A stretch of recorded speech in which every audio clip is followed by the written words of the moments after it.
Welcome to This Week in South Carolina. I'm Gavin Jackson. This week, we speak with Dr. Joey Von Nessen. He's a research economist at the USC Darla Moore School of Business about the state of manufacturing in South Carolina. But first, I'm joined by Jamie Lovegrove. He's a political reporter at the Post and Courier about what's going on with politics this week and big news on the gubernatorial campaign front with former Democrat Congressman Joe Cunningham jumping in the race. Yeah, so it seemed pretty clear after Joe Cunningham lost his congressional seat last year that he was not walking away from politics. The decision he really needed to make and seemed to be weighing was whether or not to try and reclaim that congressional seat and run against Nancy Mace, who defeated him, or to run statewide and run for governor. Ultimately, he clearly decided to go this path. He had been pretty outspoken over the last 3 or 4 months in criticizing Governor McMaster, which I think tipped all of us off to the direction that he was leaning. And he does come into this race with some advantages that Democrats do not typically have, namely that he already has a big fundraising email list that he can reach out to. He already has name ID, especially in the Charleston area, but really all around the state. There are folks who've heard of Joe Cunningham. So he ultimately decided to go this route and launch his campaign on Monday morning. And talking about scaling up statewide, it sounds like they're trying to replicate what they did in the first congressional district back in 2018 statewide. Obviously, that's an uphill challenge. We haven't elected a Democrat statewide in 15 years and a Democratic governor since 1998. How can you do that necessarily? We've also heard that from other people like Crystal Matthews, who's challenging Senator Tim Scott. It's an uphill battle at that point. It is. There's no question this is going to be either Governor McMaster or whoever wins the Republican primary, quite frankly, if there is one, will be the strong favorite heading into this, especially after we saw last year, a Democrat, Jamie Harrison, raise $130 million and still lose by 10 points to Republican Senator Lindsey Graham. So this is definitely going to be a battle. Part of it is going to be replicating one thing that Jamie Harrison did, which is raise a lot of money. There are folks, including Governor McMaster's campaign, who will say, if you look at what happened to Jamie Harrison, that's proof that, money doesn't matter. No matter how much you raise, you can't overcome the Republican advantages, the built-in Republican advantages in a conservative state like South Carolina. But, the fact of the matter is that it is difficult with money. It is impossible without money. So he needs to be raising a lot, and he already has been raising a lot. He announced yesterday, his campaign told the Post and Courier that he had raised $400,000 in the first 48 hours of his campaign. That's more than Governor McMaster raised in the first 3 months of 2021. So in 2 days, he was able to raise more than Governor McMaster raised in 3 months. That is those are the type of resources that would help a Democrat introduce themselves to any voters who are not familiar with them, and hammer away at the incumbent on TV, run a really well-oiled machine of a campaign operation and travel all around the state. And that seems to be what his plans are. And Jamie, I want to follow up with the money in a moment, but I just want to talk about basically maybe what that means to possibly other Democrats who might jump in the race. We heard from Congressman Jim Clyburn that 2 other Democrats have reached out to him talking about this governor's race. What's the state of play there? And do you think that this $400,000 in 48 hours is a pretty big shot across the bow for anyone thinking about getting in this race at this point? I would imagine so. Yeah. So as you said, Congressman Clyburn told us there are at least 2 others that have told him they are planning to run or are looking at running. We've heard a number of names over the last several months of folks, mostly speculative, of who we think might run. State Senator Mia McLeod is often talked about. Former State Representative Mandy Powers-Norrell, who was James Smith's running mate in the 2018 governor race. State Representative Justin Bamberg, some folks talk about sometimes. I'd imagine there are several folks still looking at it, but yeah, I would think that seeing someone raise $400,000 would be a little intimidating if you're going to try and get into a primary with them. And Joe Cunningham has, is better known than any member of the state house. There's no question about that. There are quite a few state lawmakers, I think, who look in the mirror every day and see a governor and are excited about that prospect. But the fact of the matter is that Joe Cunningham won a nationally watched congressional race in 2018, stunned a lot of political observers, and had a really meteoric political rise at that point. He's far better known than any of those folks. So it will be an uphill climb for them against him. I'd imagine he will be the favorite no matter who else gets into this race at this point. But there are some pretty politically smart folks in the state house. And they could give him a run for his money. Quite literally, they could make him spend some of that money that he's already been raising. And Jamie, you were talking about Jamie Harrison versus Lindsey Graham. We saw that race last year, 2020. He lost by 10 points. Obviously a presidential election year, obviously a very big presidential election year. How do we contrast that with what we'll see in 2022 when it's a midterm year? Obviously, Joe Biden will still be on the ballot in some degree, obviously, but a better chance maybe to make inroads than what we saw with Jamie Harrison despite that money? That would be one of the arguments I think Democrats would make for why 2022 could be more favorable to them. The fact of the matter is that there are a lot of Republican voters who only show up at this point when Trump is on the ballot. They came out in huge numbers in 2016. They came out again in huge numbers in 2020. But turnout is always way down in midterm years. And if Democrats can come close to maintaining their turnout from 2020 and Republicans goes down without Trump on the ballot, perhaps that could lead to sort of kind of sneaking up on the governor, sneaking up on his supporters, and kind of making a surprise run there. But there were also, of course, a lot of Democratic voters in 2020 who were energized in opposition to Trump. So the fact that he is not on the ballot, the fact that there's no presidential race on the ballot means that there will just be, in general, less turnout on both sides. And this is a very different year. We do have, one other statewide race on the ballot in the Senate race, which we did not have in 2018. There was no Senate race in 2018. So, perhaps that could also engender some enthusiasm from voters. Mm-hmm. And before we jump to Tim Scott and his response to the president from last night, I want to ask you about, you mentioned about Republicans and there might be a potential challenger for Governor Henry McMaster. What's the vibe right now? Obviously, we're so far away from the primaries next year, but, we always hear of John Warren and potentially Senate Republican leader Shane Massey. Any further rumblings on that we should be on the lookout for? It's been a little quiet on that front over the last couple of months, especially on the John Warren side, frankly. He had been kind of making some noise early in this legislative session. He weighed in very heavily on some of the judicial races, weighed in on Santee Cooper, was very involved in the elections last year, the state house elections, supporting some of the Republican candidates, some of whom won in those really key state Senate districts. But he's gotten a little bit quiet recently, which does make you wonder whether he is looking at some of the advantages that McMaster has and giving it a second thought. The governor has been endorsed by President Trump again, as he was in 2018, which again sort of returns the favor that Governor McMaster gave to Trump when he endorsed him in 2016. And he also is going to have another advantage that he didn't have in 2018, which is that he has the full support of the Republican Governors Association. That's not a small deal. It's the national organization that works to elect Republican governors. They were not really behind him before the primary in 2018 because of the fact that he was not really technically running for re-election. He had risen to the governor's office by virtue of the fact that Nikki Haley had left. He had not won. So they stayed out of the primary in 2018. But in 2022, they've made very clear they're going to be fully behind him before the primary. That gives him extra resources. It gives him a network of donors to reach out to. So that's significant. And I wonder if John Warren's looking at that. For sure. So plenty to keep an eye on for that 2022 race. I want to switch gears to Senator Tim Scott, who gave that response, the Republican response to President Joe Biden's his speech to Congress last night, Wednesday night. We're taping on Thursday morning. This always is a tough gig for a lot of speakers because it can go either way. We saw Nikki Haley navigate it in 2016. Now it's Tim Scott's turn. What was his message? We didn't really hear too many policy issues, a little bit more combative. What did you take away from his speech, Jamie?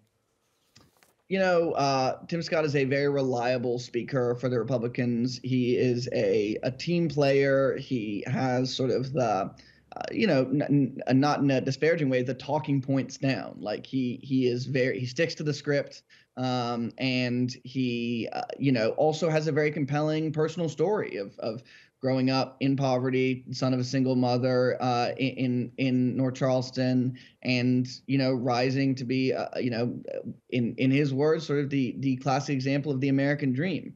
And of course, he is really critical for Republicans to expand their electorate, to build a more diverse party. He is still the only Black Republican in the Senate. One of only two ever elected since Reconstruction.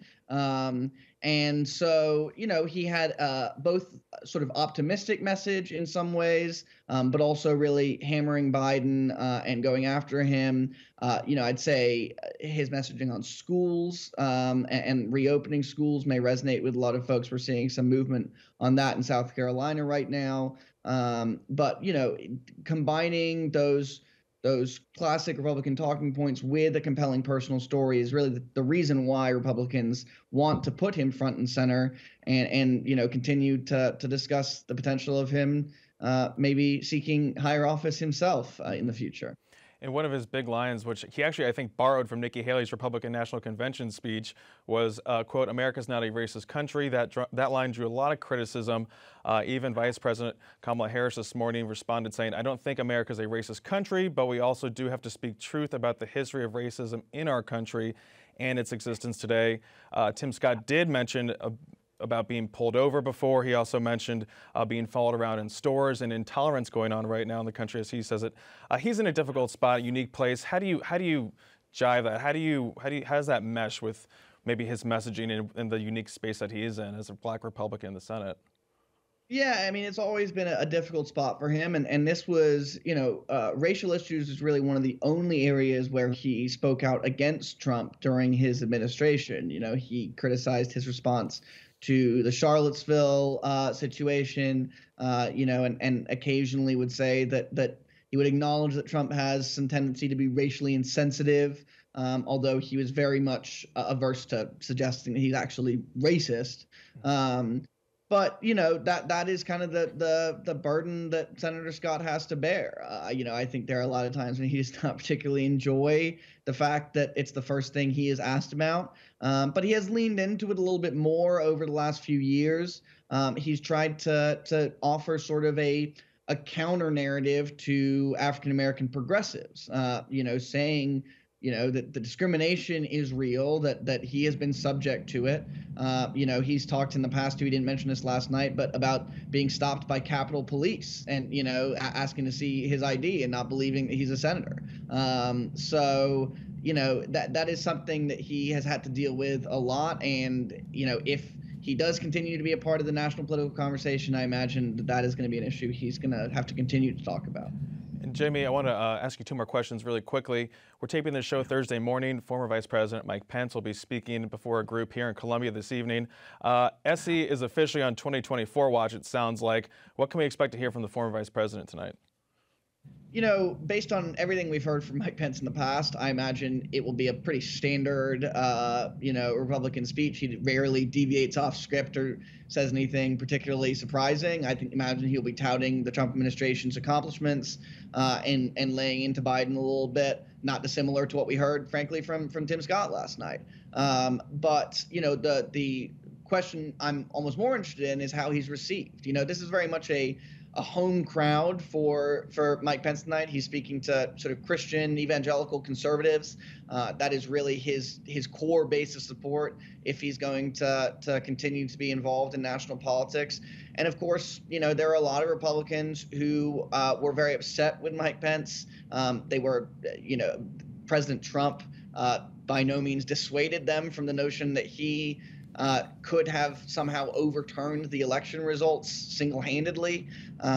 He, of course, has said that was just not a possibility. But that has, hurt his political stock among some Republicans. So, this is really his first attempt to kind of resuscitate his political brand. And I imagine that even though he has faced that criticism from Trump, he's not going to distance himself from Trump at all. He knows that the future of Republican politics is all about tying yourself to Trump as much as possible. And Jamie, with like less than a minute left, just tell us a little bit about what's going on with this state GOP chairmanship race. It's pretty wild stuff to watch for the insiders who are paying attention here. Right. So I'll very quickly, Lin Wood, who was the election attorney from Georgia, who, made all those sort of baseless claims about election fraud in support of President Trump after the election. He moved to South Carolina. He says in February. It's not exactly clear. There are some people who allege he might have moved before the election and illegally voted in Georgia, which is pretty ironic. But he moved, bought several $1 million worth of plantations in the southern part of the state, announced he was running for South Carolina GOP chairman against incumbent Drew McKissick, who has been endorsed by Trump. He was endorsed by Trump twice, actually. He was endorsed by Trump before Lin Wood got into the race. And then the day after Lin Wood got into the race, Trump reiterated his endorsement of McKissick. And Republicans are coming off an extremely successful 2020 election cycle in South Carolina. So it's a bit of an odd time for someone to be challenging the incumbent. But Lin Wood has been going after him, saying he's going to drain the swamp in the South Carolina GOP. And he has picked up, at least a fairly sizable amount of support. It's not clear that it would be enough to unseat Drew McKissick, but it has been a very combative race over the last few weeks. Yes, and we'll see how it ends in a few more weeks. Jamie Lovegrove with the Post-Courier, thank you always for your insight, and be sure to follow Jamie on Twitter and read his news in the Post-Courier. Thanks. Thanks, Gavin. Joining me now is Dr. Joey Von Nessen. He's a research economist at the Darla Moore School of Business at the University of South Carolina, and he has some new research for us to talk about the state of manufacturing in South Carolina. Dr. Von Nessen, welcome back. Thank you, Gavin. It's always good to be with you. Yes, we appreciate having you on. You give us all the great information about business, the economy, and numbers in the state. And so let's talk about some numbers, some new stuff that you just came out with, this research paper on the state of manufacturing in South Carolina. What are we seeing? We've already known this is a big industry, but what is your research pointing to now? Well, the purpose of this study was really to capture a comprehensive assessment of manufacturing in South Carolina, because what we find is that even though manufacturing is well known as having a strong economic footprint in the state, it's nevertheless often underreported by as much as 20% because it permeates so many different areas of the state. And so in this study, we wanted to do a comprehensive assessment looking at its total size, and we find, among other things, that manufacturing not only has been a major contributor and the primary contributor to the great growth that South Carolina has seen over the past decade, but it basically represents about 30% of the employment base in South Carolina today. So if we go back over the last decade, we see that manufacturing has grown at about 3 times the rate of South Carolina as a whole, pulling up South Carolina's growth rate. That's especially true for advanced manufacturing, meaning the automotive, the aerospace, and the tire sectors. But we also see that manufacturing has seen more growth in South Carolina than any other southeastern state. And we have been doing well relative to national averages in terms of our growth in advanced manufacturing especially. And because manufacturing also provides a significant wage premium above the average South Carolina job of about 33%, we see that manufacturing really gives an opportunity to many South Carolinians for broad-based prosperity through generating a high volume of high-wage, high-skilled positions. Mm-hmm. Joe, you said we're number one in the Southeast when it comes to manufacturing. What keeps us so hot? How do we stay there? Well, we have a number of competitive advantages in South Carolina. So 2 that are really at the forefront. One is infrastructure and the other is workforce development. So our infrastructure, everything from the Charleston Port to our railway system to our highway system, and combining that with our geography, just where we are physically positioned, provides manufacturers with a great resource to be able to produce their goods here and then distribute them across the world, either globally or domestically. So that is a key advantage. And then secondly, workforce development, which actually ties into the second element of the study. We do a very good job in South Carolina, the technical college system especially, of matching employer needs with workers in South Carolina. But we're seeing some significant pivots in those workforce needs. And the other part of the study is really a call to action to say that we can't rest on the laurels that we have seen, and we have to continue to evolve with market trends so that manufacturing can continue to be a driver in the next decade. And speaking about workforce development, your study finds that a significant amount of these jobs, these advanced manufacturing jobs, require some form of post-secondary education. So if I'm a high school student right now, or maybe someone who's in between jobs looking for a change, what should I be thinking about? Should I be thinking about going to a tech school? Should I be thinking about going to a four-year college? How does that align maybe with what I should be looking in terms of jobs and the most in-demand jobs? So the most in-demand jobs we find are more likely to be in high-tech fields, especially as we move forward over the next decade. So that's an area for individuals to think about specializing in. So for example, about 10% of the high-demand occupations, about 10% of the occupations today in manufacturing are high-tech fields or in high-tech fields. So engineering technicians, and related fields. But about 50% of the high demand positions are in that high-tech space and are likely to be over the next decade. So there's going to be a sizable movement in that direction.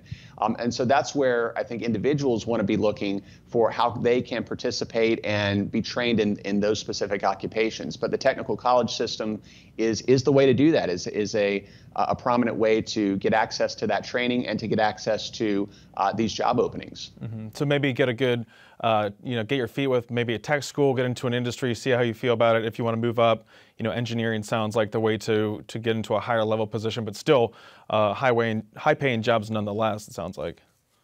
Exactly, and it's not just about a four-year degree. That's the other major takeaway here. It's about post-secondary education. So while more and more positions require a certificate or a two-year degree or a four-year degree, they don't by any means all require a four-year degree. So there are multiple paths to success, and that's one of the broader advantages of manufacturing, is it does provide multiple paths to very strong career opportunities for South Carolinians.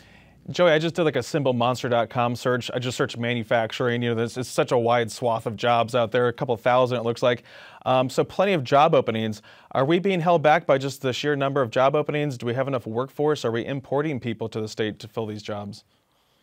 Well, the short answer is both. We are attracting people from outside of the state to fill part of that need. We are seeing South Carolinians that are hired, but the workforce challenges are something that we have seen in the last several years before the pandemic for manufacturers, and not just manufacturers, but for employers across multiple industries.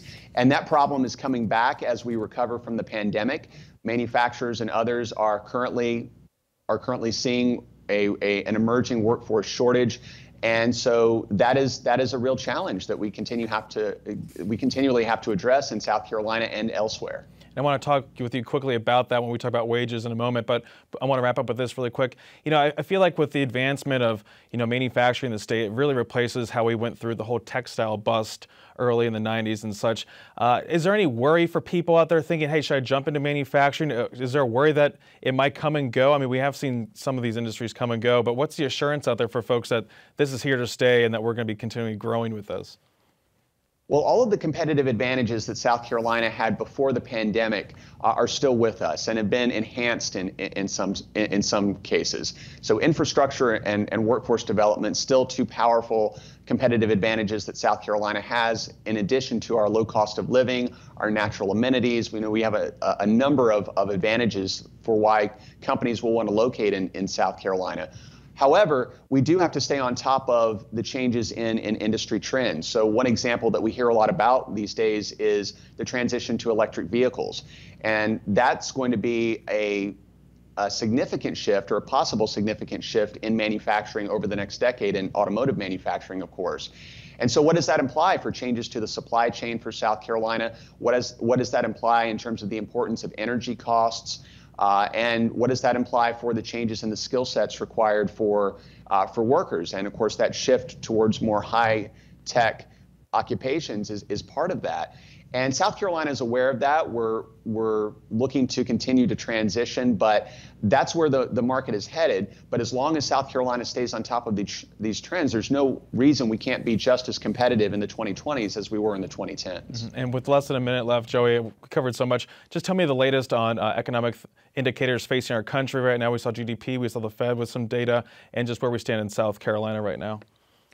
Well, South Carolina is looking very good. So most of our industry sectors have either mostly recovered or fully recovered, with the exception of leisure and hospitality, which is still down about 13%. But having said that, we're about to see it scale up significantly as we move into the summer months. Consumer confidence has seen a boost. We've seen that in the data as well. So we're seeing people come back and spend in the service sector. So the bottom line is that South Carolina's recovery is coming along well, and we expect significant gains throughout the summer months. Gotcha. Dr. Joey Von Nessen with USC's Darla Moore School of Business, thank you for joining us as always. Thank you, Gavin. Always good to be with you. Thanks. To stay updated throughout the week with the latest news and politics, check out the South Carolina Lead. It's a podcast that I host twice a week, and you can find it on southcarolinapublicradio.org or wherever you find podcasts. For South Carolina ETV, I'm Gavin Jackson. Be well, South Carolina.